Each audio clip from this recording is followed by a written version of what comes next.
നമസ്കാരം.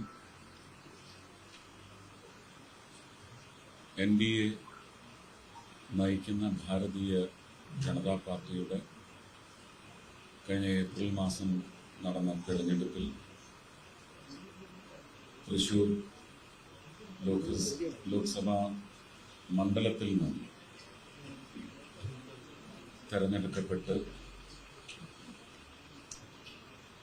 ആദ്യമെത്തിയത് തിരുവനന്തപുരത്താണ്. അത് എനിക്ക് രാഷ്ട്രീയ നേർബന്ധം, ശക്തമായ ബന്ധം ഉറപ്പിച്ചതിന് ശേഷമുള്ള എൻ്റെ വാസം തിരുവനന്തപുരം ജില്ലയിലായതുകൊണ്ട് ഏതാണ്ട് 34 വർഷത്തിന് മേലെയുള്ള ഇവിടുത്തെ വാസം, ഇവിടെ അധ്യക്ഷൻ പറഞ്ഞതുപോലെ ഇവിടുത്തെ മണവും ഗുണവും എല്ലാം പേര് കൊല്ലത്തെയും ആലപ്പുഴയും കേരളത്തെ മുഴുവൻ, കേരളത്തിൻ്റെ ഒരു ഉത്തമ മലയാളി പൗരൻ എന്ന നിലയ്ക്ക് ഭാരതത്തിൻ്റെ എല്ലാ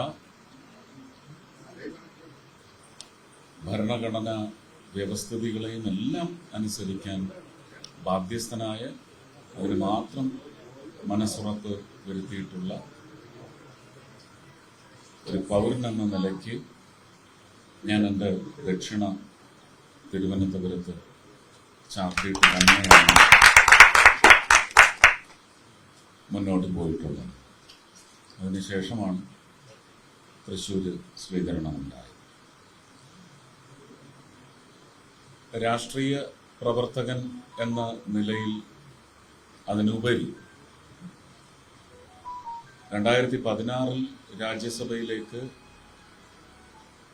നോമിനേറ്റ് ചെയ്യപ്പെടുക എന്ന് പറയുന്ന ഉത്തമ ഖ്യാതിപൂർണമായ എൻ്റെ നേതാക്കളുടെ ഒരു തീരുമാനത്തിന് അടിസ്ഥാനപ്പെടുത്തി ഒരു MP ആയി ആദ്യം വന്നതും തിരുവനന്തപുരത്ത് തന്നെയാണ്. അതൊരു ബന്ധമല്ല, അതൊരു ഉത്തരവാദിത്വം തന്നെയാണ്. അത് ജീവിതാവസാനം വരെയും കാത്തു സൂക്ഷിക്കേണ്ട ഉത്തരവാദിത്വമാണ്. അന്നേരവും ഞാൻ കൊല്ലത്തെയും ആലപ്പുഴയും തൃശ്ശൂരിനെയും കേരളത്തെയും ഭാരതത്തെയും നെഞ്ചിലേറ്റിക്കൊണ്ട് തന്നെയായിരിക്കും ആ ദക്ഷിണ ഞാൻ വയ്ക്കുന്നത്. അത് മുമ്പോട്ടും അങ്ങനെ തന്നെയായിരിക്കും. തൃശ്ശൂരിനെ സംബന്ധിച്ച് പറയുകയാണെങ്കിൽ ഭാരതീയ ജനതാ പാർട്ടിക്ക് തൃശ്ശൂരിലെ സുമനസ്സുകൾ, സഹൃദയങ്ങൾ നൽകിയ ഏറ്റവും വലിയ ആദരവാണ്, ഏറ്റവും വലിയ തങ്ക കിരീടമാണ് ഈ തെരഞ്ഞെടുപ്പിലൂടെ അവർ ചാർത്തിയത്. അതെന്ന് ഭാരതം മുഴുവൻ,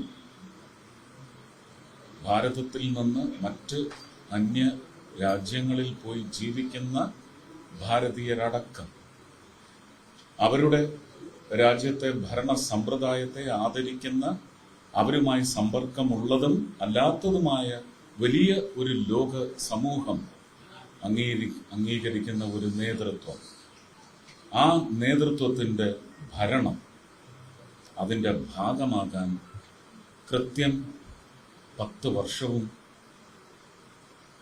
4 മാസവും, ഏതാണ്ട് 4 മാസവും എൻ്റെ രാഷ്ട്രീയ ജീവിതത്തിന് ഒരു പ്രായമെത്തുമ്പോൾ ഇങ്ങനെ ഒരു പദവിയിലെത്തുക എന്ന് പറയുന്നത് ഈശ്വര നിശ്ചയം മാത്രമാണെന്ന് പറയേണ്ടി വരും.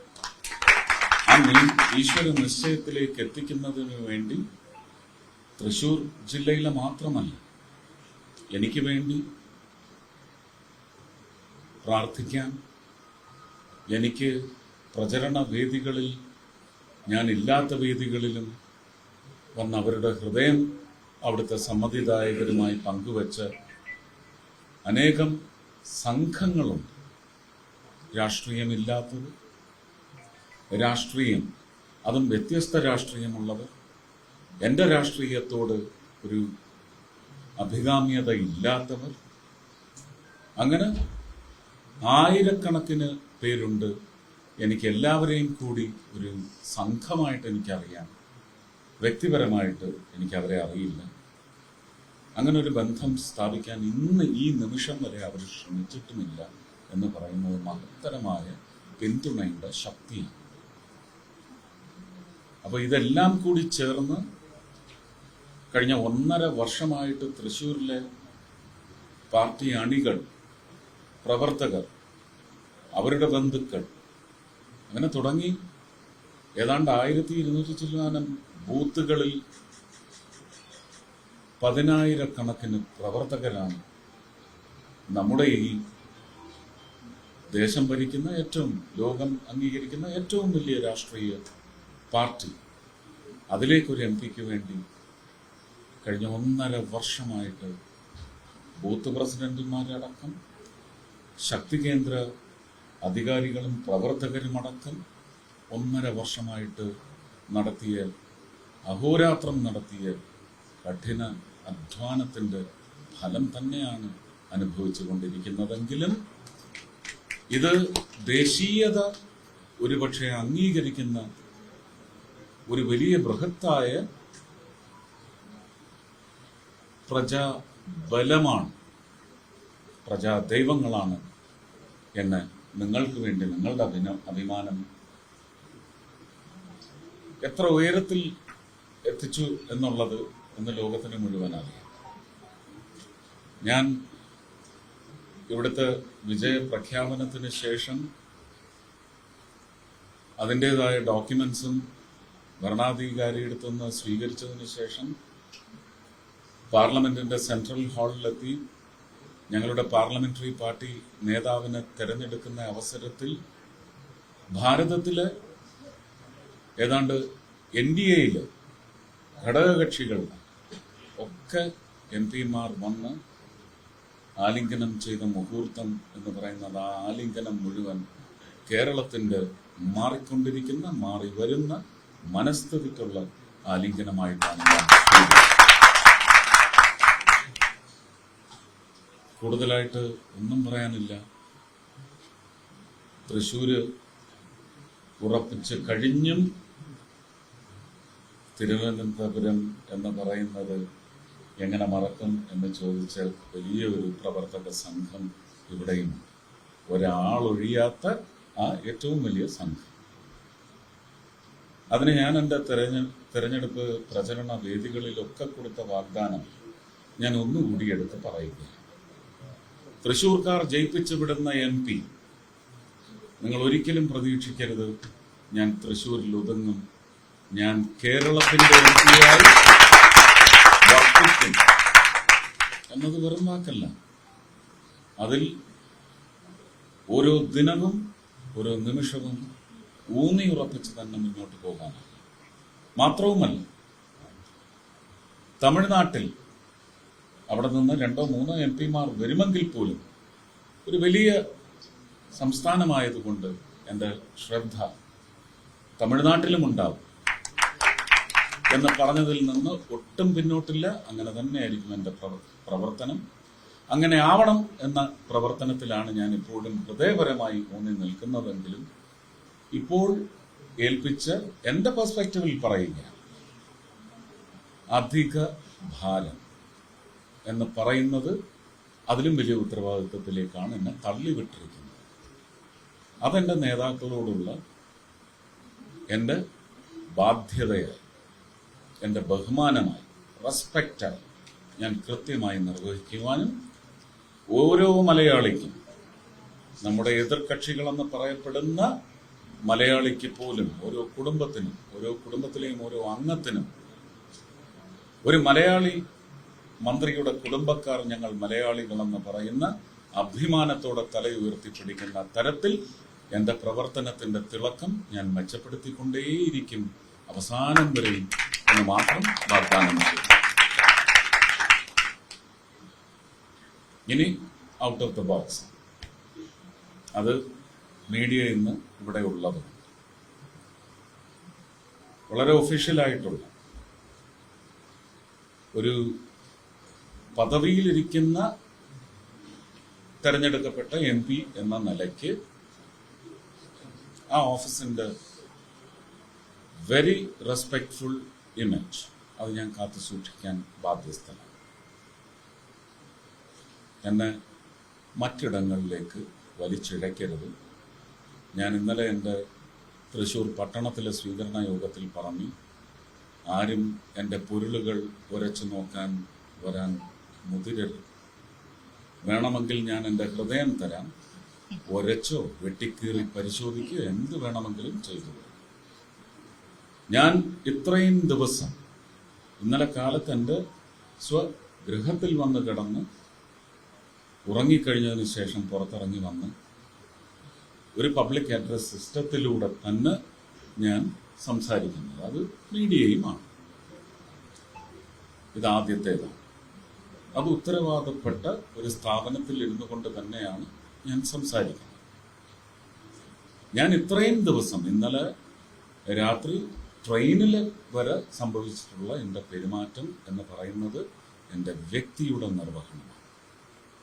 എന്നെ പഠിപ്പിച്ച ഗുരുനാഥന്മാരുടെയും എന്നെ പഠിപ്പിച്ച infant Jesus Anglo Indian high school ആയാലും ഫാറ്റിമ മാതാ നാഷണൽ കോളേജ് ആയാലും അവിടം തിരഞ്ഞെടുത്ത എൻ്റെ മാതാപിതാക്കളുടെ നിശ്ചയമായാലും എന്നെ നല്ല അന്തരീക്ഷം മാത്രം എനിക്ക് ചുറ്റും തന്ന് എന്നെ പരിപോഷിപ്പിച്ച് ഒരു ഉത്തമ പൗരനായി വളർന്നു വന്നിരിക്കുന്നു എന്ന് നിങ്ങൾക്ക് തോന്നുന്നുണ്ടെങ്കിൽ, അതിൽ നിങ്ങൾക്ക് വിശ്വാസമുണ്ടെങ്കിൽ, അതിനുതകിയ എൻ്റെ സുഹൃത്തുക്കൾ, ഇവരെല്ലാം വാരി വിതറിയ നന്മയുടെ അംശങ്ങളാണ് നിങ്ങളിന്ന് എന്നിൽ നിന്ന് സ്ഫുരിക്കപ്പെടുന്നതായി കാണും.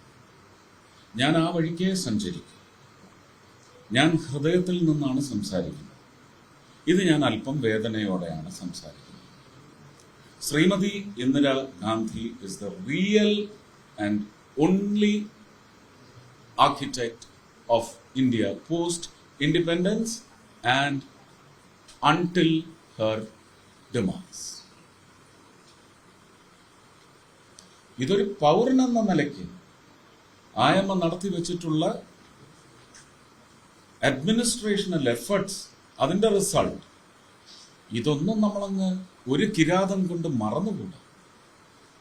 അട്രിബ്യൂഷൻ, സമർപ്പണ ബുദ്ധി എന്ന് പറയുന്നത് ഒരു പൗരന്റെ പരമപ്രധാനമായ പ്രയോറിറ്റി ആയിരിക്കണം. എനിക്ക് ആട്രിബ്യൂഷൻ നടത്തിയേ പറ്റൂ. എൻ്റെ ശത്രു പാർട്ടിയാണ്, എൻ്റെ എതിർ പാർട്ടിയാണ് എന്ന് പറഞ്ഞ് രാജ്യത്തിന് വേണ്ടി ആത്മാർത്ഥമായി പ്രവർത്തിച്ച ഒരു മാന്യ വ്യക്തിയെ എനിക്ക് മറക്കാൻ സാധിക്കില്ല. എവിടെയാണ് ഇത് തെറ്റാവുന്നത്? എൻ്റെ പ്രധാനമന്ത്രി എന്നേ ഞാൻ പറയും. എൻ്റെ പ്രധാനമന്ത്രി ശ്രീ നരേന്ദ്രമോദി പാർലമെന്റിൽ ഇത് വിളിച്ചു പറഞ്ഞിട്ടുണ്ട്. നല്ല ഉരുക്ക് വനിത എന്ന് പറഞ്ഞിട്ടില്ല. അത് അദ്ദേഹത്തിന്റെ അവകാശമാണ്, അദ്ദേഹത്തിന്റെ ഉത്തരവാദിത്വവുമാണ്. ഇന്നലെ ഉപയോഗിച്ച പ്രയോഗത്തിൽ തെറ്റ് പറ്റിയിട്ടില്ല എന്ന് ഞാൻ അടിയുറച്ചു വിശ്വസിക്കുന്നു. നിങ്ങളൊക്കെ ഭാഷയുടെ ഈ കോണ്ടെക്സ്റ്റുവൽ മീനിങ് മനസ്സിലാകുന്ന ആൾക്കാരല്ലേ. ഞാൻ എന്താ പറഞ്ഞത്? കോൺഗ്രസിനെ സംബന്ധിച്ചിടത്തോളം ആർക്കിഷ്ടപ്പെട്ടാലും ഇല്ലെങ്കിലും കരുണാകരൻ കേരളത്തിലെ കോൺഗ്രസിന്റെ, അതിന് ഫൗണ്ടേഴ്സ് ഉണ്ടാവാം, കോ ഫൗണ്ടേഴ്സ് ഉണ്ടാവാം, പക്ഷേ കരുണാകരൻ കേരളത്തിലെ കോൺഗ്രസിന്റെ പിതാവാണ്. ഭാരതം എന്ന് പറയുമ്പോൾ മാതാവാണ് ഇന്ദിരാഗാന്ധി എന്നത് ഹൃദയത്തിൽ വെച്ചുകൊണ്ടാണ്. അല്ലാതെ രാഷ്ട്രപിതാവ് മഹാത്മാഗാന്ധിജിയും രാഷ്ട്രമാതാവ് ഇന്ദിരാഗാന്ധിയും എന്ന് പറയുന്ന വ്യംഗ്യം പോലും അതിൽ ഇല്ല. ഇത് തീർത്ത് പറയാം. ഇതുകൊണ്ട് ഞാൻ ഇന്നലെ നടന്ന ഇതിന്റെ കോലാഹലങ്ങളൊന്നും ഞാൻ ശ്രദ്ധിച്ചിട്ടില്ല. കാരണം എനിക്ക് വലിയ ഉത്തരവാദിത്വം എൻ്റെ തലയിലുണ്ട്. ഇങ്ങനെയുള്ള ഒരു സ്റ്റിങ്കിങ് മെറ്റീരിയലും ഇനി ഞാൻ ശ്രദ്ധിക്കില്ല, വിലക്കെടുക്കില്ല, മുഖവിലക്കെടുക്കില്ല. പക്ഷെ എനിക്ക് നിങ്ങളോടുള്ള അഭ്യർത്ഥന, ഞാൻ റെസ്ട്രിക്റ്റ് ചെയ്തിട്ടില്ല നിങ്ങളെ ഇതുവരെ. എനിക്ക് ആദ്യത്തെ ദിവസം മുതൽ 99% ഉപദേശവും ഞാൻ റെസ്ട്രിക്റ്റ് ചെയ്യണമെന്നാണ്. ഞാൻ ഈ നിമിഷവും പറയുന്നു, അങ്ങനെ ഒരു ഉദ്ദേശം എനിക്കില്ല. പക്ഷെ ഇതാണ് നിങ്ങളുടെ ഉദ്ദേശമെങ്കിൽ ഇനി നിങ്ങൾ എൻ്റെ ഒഫീഷ്യൽ ടേബിളിൽ മാത്രമേ നിങ്ങൾ എന്നെ കാണൂ. ഒരു കലാകാരനായിട്ട് പോലും ഞാൻ നിങ്ങളുടെ മുന്നിൽ വരില്ല. ആ നിലയിലേക്ക് മാധ്യമപ്രവർത്തനം നിങ്ങൾ നടത്തിക്കോളൂ. അതിനുള്ള തീറ്റ നിങ്ങൾക്ക് ഒരുപാട് പുറത്ത് കിട്ടും. ഞാൻ അതിന്റെ തീറ്റയാവാൻ നിശ്ചയിച്ചിട്ടില്ല. എന്നെ മനഃപൂർവ്വം വലിച്ചഴക്കരുത്. എന്റെ പ്രസ്ഥാനം നല്ല തണ്ടല്ലുറപ്പുള്ള, നല്ല അന്തസ്തുള്ള പ്രസ്ഥാനമാണ് എന്ന് ലോകത്തെ കൊണ്ട് പറയിച്ച, ഭാരതീയരെ കൊണ്ടല്ല, ലോകത്തെ കൊണ്ട് പറയിച്ച ഒരു നേതാവ് നയിക്കുന്ന അന്തസ്സുള്ള രാഷ്ട്രീയ പ്രസ്ഥാനമാണ്. ആ അന്തസ്സ് വർദ്ധിപ്പിക്കുന്ന പ്രവർത്തനമാണ് ഹൃദയപരമായും വ്യക്തിപരമായും കുടുംബപരമായും പ്രാദേശികപരമായും പിന്നെ ഇന്ന് എന്നെ ഏൽപ്പിച്ചിട്ടുള്ള ഏത് തരത്തിലുള്ള ഉത്തരവാദിത്വമായാലും ആ ഉത്തരവാദിത്വത്തിനുള്ള ബാധ്യതയാണ്. അതിൽ ഞാൻ ഉദ്ദേശിക്കാത്തത് നിങ്ങൾ ഉദ്ദേശിച്ചോളൂ. പക്ഷെ അത് വെച്ച് എന്നെ ദ്രോഹിക്കാൻ വന്നാൽ പിന്നെ ഞാൻ നിങ്ങളുടെ സുഹൃത്താവില്ല. എൻ്റെ personal rights, freedom of expression is pure. Freedom of speech will be kept pure. അതെന്റെ വാഗ്ദാനം. But deflection of that idea, intent or speech cannot be accepted.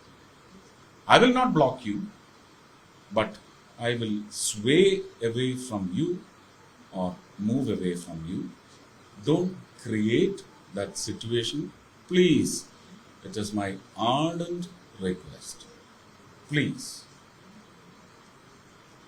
There is no room for such, whatever you may call it, such. Fill it up. വളരെ ആത്മാർത്ഥമായി പറയുകയാണ്. എന്നെ ദ്രോഹിച്ചുകൊണ്ടേയിരിക്കുന്ന നിരവധി ആൾക്കാരുണ്ട് നിങ്ങളുടെ കൂട്ടത്തിൽ. അവരെയും ഞാൻ ഒരേ പ്ലാറ്ററിലെ ഞാൻ സ്വീകരിച്ചിട്ടുള്ളൂ.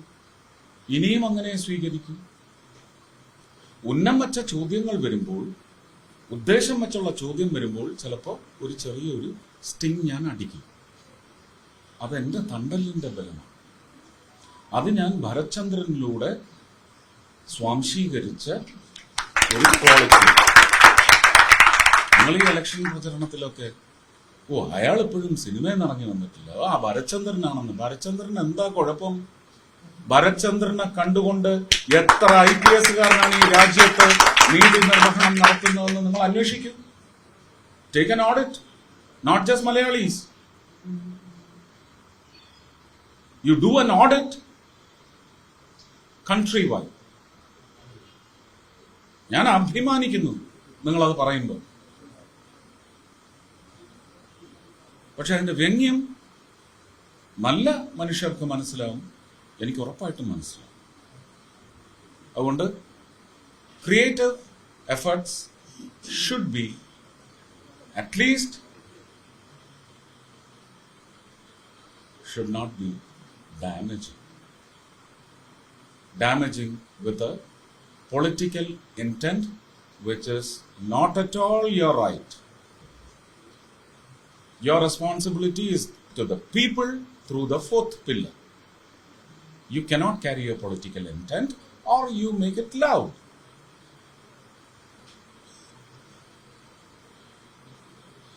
Then I will take you on a separate platform. I hope this revelation or declaration will not pain you.